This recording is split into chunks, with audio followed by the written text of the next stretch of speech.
Vamos ver hoje como criar a famosa API REST usando o Servlet em Java da maneira mais simples que você pode imaginar. Fica no vídeo aí.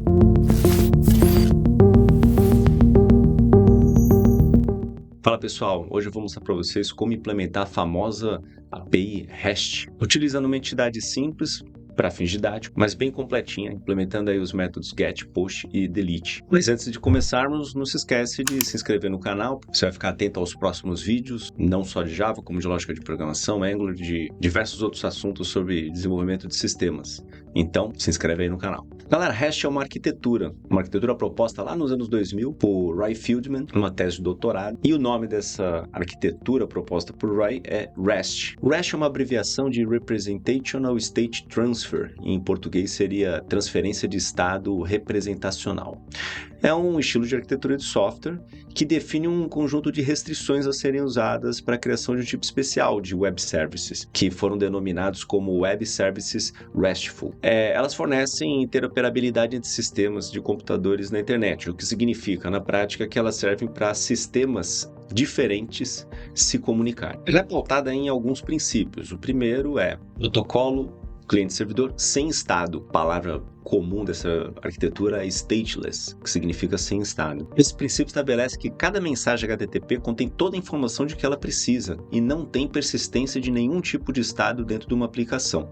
Ou seja, ela suprime a possibilidade de autenticação via HTTP Session, que era bem comum antes dessa arquitetura. E por que isso? Como é que se faz a autenticação? Não é hoje que a gente vai ver isso, mas a autenticação se faz por token, que você estabelece uma comunicação, o usuário se identifica, faz a autenticação, recebe um token e aí o cliente ele fica utilizando aquele token em cada requisição. Isso é muito contraintuitivo e a questão óbvia é por que fazer dessa forma? Essa arquitetura acabou se popularizando para dar escala para as aplicações. Quando você tem múltiplos servidores respondendo pela sua aplicação, não tem como você utilizar um desses servidores só para autenticação. Isso vai reduzir a escala da tua aplicação. A autenticação por token resolve esse problema. Só que a aplicação acaba ficando bem mais complexa e quase 100% das aplicações do mundo não precisam desse tipo de escala. Quase nenhuma aplicação tem servidores espalhados continentalmente e precisam fazer distribuição de carga, por exemplo.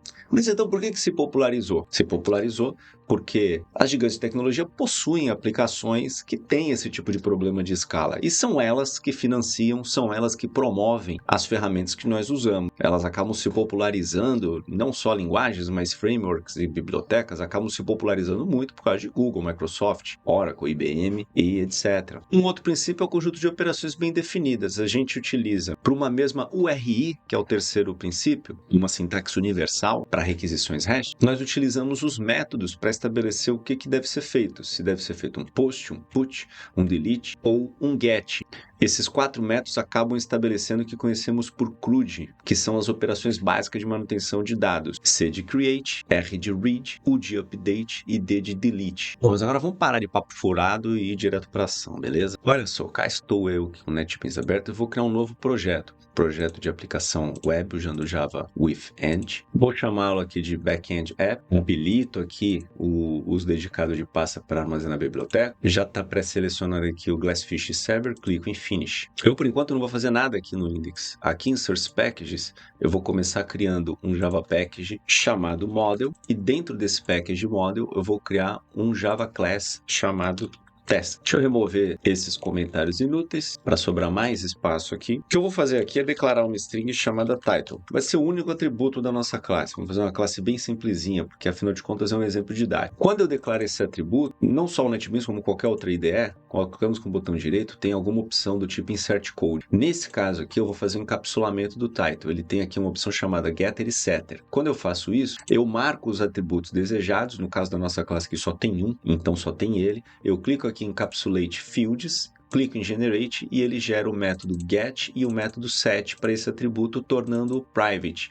Essa prática é comum em Java, é conhecido como encapsulamento. É uma forma de você proteger o atributo e garantir que você tenha métodos de acesso que eventualmente podem precisar de algum tratamento para garantir o bom funcionamento da sua classe. Uma outra coisa que eu quero fazer aqui é inserir um construtor. Vou colocar um construtor parametrizado que recebe o título e o atribui e vou deixar assim. E por fim, vou criar um public static ArrayList de task. Repare que ele já jogou import ali em cima. que eu vou chamar de list, e vou instanciá-lo para que ele fique inicialmente vazio. É uma lista vazia de tarefas. E ela é static porque a gente vai usar ela como uma referência da classe. Nesse caso, o static, ele vai transformar esse atributo num atributo comum, um atributo compartilhado entre todas as instâncias da classe. Então, por meio dele, a gente vai obter os nossos dados em memória. A gente não está usando nenhum tipo de mecanismo de persistência. Agora, a gente vai criar mais um package aqui, vamos criar o API. E aqui nesse package API, vamos criar um servlet. Será o Tasks Servlet. Como URL Patterns, eu vou colocar aqui apenas Tasks e finalizo. Deixa eu remover esse conteúdo. Como eu estou usando aqui o Glassfish, ele usa o Jakarta, eu preciso mudar aqui para Jakarta. Em todos os imports que tem Javax, eu preciso mudar para Jakarta. Vamos recolher esse comentário também. Os outros ficam. Bom, no nosso servlet, a gente tem o método processRequest, que eu já vi em vídeos anteriores. Olha aí a playlist do curso de Java EE para vocês consultarem.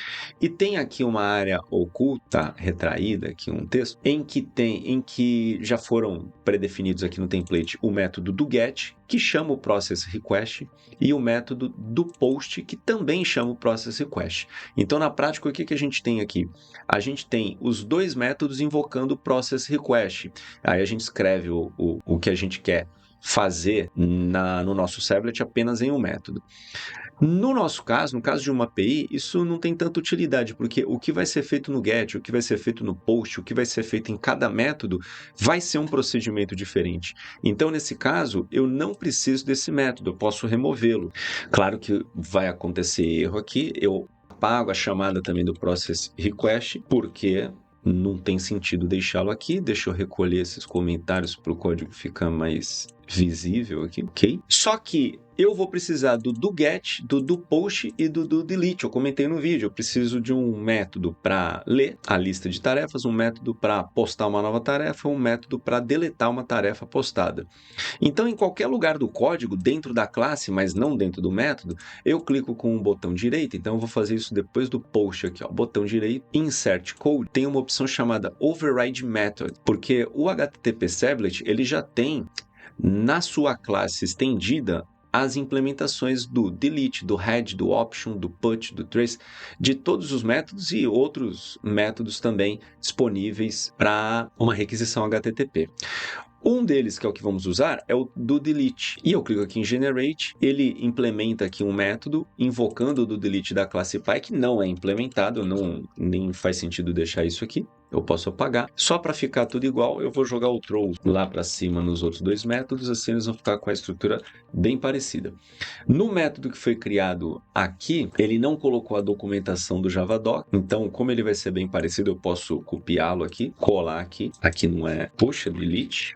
A diferença aqui também é que ele cria o método como override com nomes diferentes, ele chama aqui de hack, e para manter o padrão vou usar os mesmos nomes dos parâmetros aqui dos métodos aqui de cima, mudei para request, mudei para response, aí fica funcionando normalmente aqui o Javadoc, eu recolho esse comentário e pronto, eu tenho agora os três métodos, posso começar a minha implementação. Antes de começar, eu preciso implementar um método para trabalhar com JSON. Então, eu vim aqui no GitHub pesquisar por Java JSON. Dentre várias opções que ele oferece, tem uma biblioteca muito fácil de usar, que é esse JSON Java. A gente desce aqui, isso também foi visto em vídeos anteriores, que a gente tem aqui na playlist do curso de Java EE, dá uma olhada aí nos vídeos anteriores, o link da playlist está na descrição desse vídeo. Lá você clica nesse botão para fazer um download, eu já fiz o download desse arquivo jar. Então, o que eu vou fazer aqui é, aqui em Libraries, botão direito, add jar /folder, seleciono aqui o arquivo, marco o copy to library folder, pronto, tá aqui o JSON, a gente já pode usar normalmente. E aí, aqui no HTTP Servlet, eu vou implementar um método que devolve um JSON object, que é esse org.json, que é o que a gente está usando aqui, chamado getJSONBody, que vai receber um buffered reader, que eu vou chamar de reader. Vamos já dar o throws exception aqui, porque esse tipo de método pode disparar uma sessão. E aqui eu começo declarando um buffer do tipo string reader, porque eu vou ler o conteúdo de um arquivo, ele serve para ler o body da requisição HTTP. esse conteúdo ele vem no formato de um arquivo, inclusive que pode ser binário. E aí eu vou declarar uma string chamada linha para fazer um laço percorrendo esse buffer. Declara aqui um while com um line lendo cada uma das linhas do header, que é o buffer, e aí eu vou acumulando essa linha no meu string builder. Eu finalizo convertendo esse buffer no formato de string para um JSON object retornando. Esse método ele acaba podendo ser reaproveitado. É meio chatinha essa estrutura que lê com um body de um HTML, uma requisição HTTP, então vale a pena ter esse método separado. Agora eu já posso implementar os meus métodos get, post e delete do meu task servlet. O primeiro que eu vou fazer é o do get. Eu defino como tipo de conteúdo um application/JSON, uso o char7 UTF-8, declaro aqui um JSON object chamado file que vai ser o meu recurso de saída, declaro um try aqui. Aqui no get eu já coloco um erro no meu file, que é um JSON. Então eu uso o put para colocar um erro e a mensagem de erro para referência. E eu jogo o meu arquivo no escritor da saída. Coisa importante para fazer aqui também é definir o status da resposta para 500. Afinal de contas, deu um erro. O que eu faço aqui no try é relativamente simples. Eu só coloco no file a lista do task.list. Falta o import, que eu vou jogar aqui em cima. Import model.task. E falta o import também do JSON array. Feito isso, eu jogo na saída da resposta também o arquivo inteiro. Como isso aqui está comum, eu posso deixar ele fora do try-catch. Isso aqui está comum, né? Esse mesmo código eu posso jogar lá no post, porque ele vai ser parecido. O que vai mudar aqui? O que vai mudar é que no começo aqui do try, eu vou precisar ler o body. Eu leio o título do body. Se esse título for diferente de nulo, eu instancio uma tarefa com esse título e eu adiciono essa tarefa na lista de tarefas. Eu mantenho aqui o file put.list para no final a requisição me devolver a lista atualizada das tarefas. No delete eu também posso começar pelo código do get, que eu copiei e colei aqui. O que vai ter de diferente aqui? A primeira diferença é que eu preciso ler o título como parâmetro. O delete ele não permite o uso do body. Se você tentar fazer uma requisição de delete com body, vai vir um erro do servidor dizendo que não há suporte para body no método delete. Então eu vou ter que percorrer minha lista de tarefas procurando por uma tarefa com esse título. Então crio uma variável de controle chamada i, inicializo ela com -1. Implemento aqui um laço de repetição percorrendo todas as tarefas da lista. Se o título da tarefa é igual ao título lido como parâmetro, eu atualizo o i e dou um break. Fora do for, se o i for maior que -1, é porque eu encontrei um índice para aquele título. E eu removo. A partir desse índice, eu removo o elemento da lista de tarefas. E aí eu mantenho aqui o put.list também para ao final do delete saber o que foi que aconteceu. Vamos salvar isso aqui e testar. Quando eu executo a minha aplicação, não tem nada aqui na minha página HTML. Lá no meu servlet, deixa eu fechar aqui o output, eu defini o padrão URL como tasks. Então, se eu colocar tasks aqui, ele vai listar uma lista vazia, porque em nenhum momento eu executei o post para publicar uma tarefa aí nessa lista. E aí, para testar isso aqui, existem muitas aplicações para fazer o teste, poderia ser feito pelo navegador ou mesmo numa página HTML, mas daria mais trabalho. O que se faz normalmente é usar o Postman ou alguma outra ferramenta do tipo. Postman é a mais popular, né? Você entra no site, você pode fazer online mesmo, ela é paga, mas tem basicamente o que a gente precisa, ela tem gratuitamente, é só você fazer um download aqui para o seu sistema operacional. Eu já estou com ele instalado aqui, eu vou abrir e começar a mostrar como é que a gente usa ele. Aqui o danado, ele abre aqui como um overview, eu não sei se vai abrir para vocês do mesmo lugar, porque eu acho que eu já estou no home space, então quando você entrar aqui na home, em workspace, vai aparecer as workspaces de vocês podem clicar em Create Workspace, mas eu já tenho uma criada aqui para esse teste. Eu estou com ela aberta aqui, aparece uma abinha com uma visão geral que não me interessa, mostra atividade e tal. Eu vou criar uma nova abinha e aqui eu já posso fazer uma requisição. Se eu fizer, por exemplo, vou copiar essa URL aqui. Se eu fizer, por exemplo, a requisição get daquela URL e clicar em send, ele vai mostrar a resposta aqui embaixo, que é aquela lista vazia, exatamente o que a gente está esperando. Todas as requisições que fizermos vão aparecer aqui nesse histórico, então a gente consegue recuperar e usar de maneira bem mais fácil, reaproveitando aí todas as chamadas que a gente fez. Vamos começar fazendo um post aqui, e aí para o post eu tenho que vir aqui em body, escolher raw, selecionar aqui como JSON, e aqui eu posso colocar o que eu quero. Eu vou colocar title, tarefa 1. Quando eu clicar em send, a resposta esperada é exatamente essa, ela funcionou normalmente. Eu tenho a lista com a tarefa 1. Se eu fizer agora como tarefa 2 e clicar em Send, agora eu estou acumulando na minha lista as tarefas. Então, esse meu recurso já está funcionando do jeito que eu estava esperando. Se eu fizer agora um GET, cliquei aqui no GET, então ele já abriu aqui para mim o GET, eu não tenho o body, né? Ele recuperou a chamada que eu fiz anteriormente, clicar em Send, ele faz o GET normalmente e mostra que tarefa 1, tarefa 2. Se eu voltar aqui no browser e atualizar, agora eu tenho aquelas tarefas ali, ou seja, ele está armazenando os dados em memória normalmente. A gente pode testar agora fazendo um delete. Então, eu vou mudar aqui para delete. Se tivesse body, tem que apagar. O delete não funciona com body. É aqui em params que eu vou colocar o título e o valor da tarefa que eu quero remover, né? O valor do título que eu quero remover. Quando eu clico em Send, olha lá, ele removeu a tarefa 1. Se eu voltar aqui no navegador e atualizar, ele está sem a tarefa 1, só com a tarefa 2. Se eu clicar aqui no Get e executar, ele vai mostrar ali só a tarefa 2, que a tarefa 1 foi removida. Então, o meu CRUD está funcionando aqui no meu back-end simplista. Agora, a gente pode também fazer uma aplicação no HTML, até para experimentar o fetch do JavaScript fazendo essas requisições. Vamos ver como é que isso funciona. Aqui no meu projeto, eu vou abrir o index. Não tem nada aqui no index, eu vou colocar como title aqui só um teste. Sem wait. Recolho esse comentário. E agora, ao invés dessa div, eu vou abrir aqui um script. Vou declarar uma função aqui chamada request, em que eu recebo uma URL, o método e o body data. Nessa function, eu declaro aqui um response, que vai ser o comando fetch para essa URL informada aqui em cima. Eu dou um enter aqui, coloco o method, que é esse aqui em cima também. É opcional, mas eu coloco o header aqui com o conteúdo do cabeçalho. E eu coloco o body convertendo esse data aqui para JSON, que é o que a minha requisição vai esperar. Tá faltando aqui um parênteses, ponto e vírgula, eu retorno essa resposta convertida para JSON. Então eu faço uma chamada àquele método. Faço aqui uma chamada do método com a minha URL, dizendo, eu vou começar fazendo um post, aí eu jogo como body o título e a tarefa 1, vou dar um enter aqui, faltou aqui um parênteses, ponto e vírgula. Aí aqui eu uso o document write para escrever, no caso eu vou escrever um texto aqui, post em tarefa 1. Agora eu uso o document write para escrever o meu dado recebido como uma string. E aí eu preciso executar em cascata essas chamadas, porque eu quero fazer um post, depois o outro post. Se eu executar, como essa chamada aqui ela é assíncrona, se eu colocar os comandos um depois do outro, pode ser que o delete aconteça antes do post, e aí vai melar o meu teste aqui, né? Então, o que eu faço aqui, ó? Eu posso copiar isso aqui, porque ele vai ser sempre muito parecido, e eu colo aqui dentro do próprio método.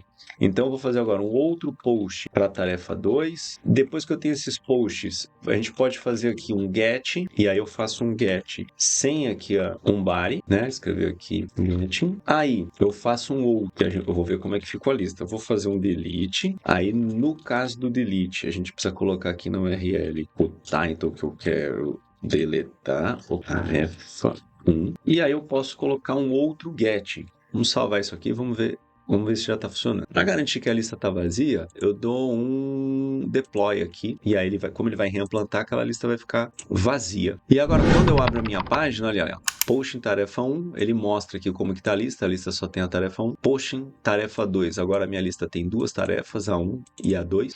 O get me devolve a lista igualzinho aqui em cima. Aqui era deleting, né? Vamos atualizar aqui. Tarefa 1. Salvei, vamos dar aqui um deploy, fiz o deploy, voltei lá, atualizei. Delete em tarefa 1, aí ficou só a tarefa 2 na lista, e aí eu peguei a lista só continua tendo a tarefa 2, porque não foi feito nenhum post, tá?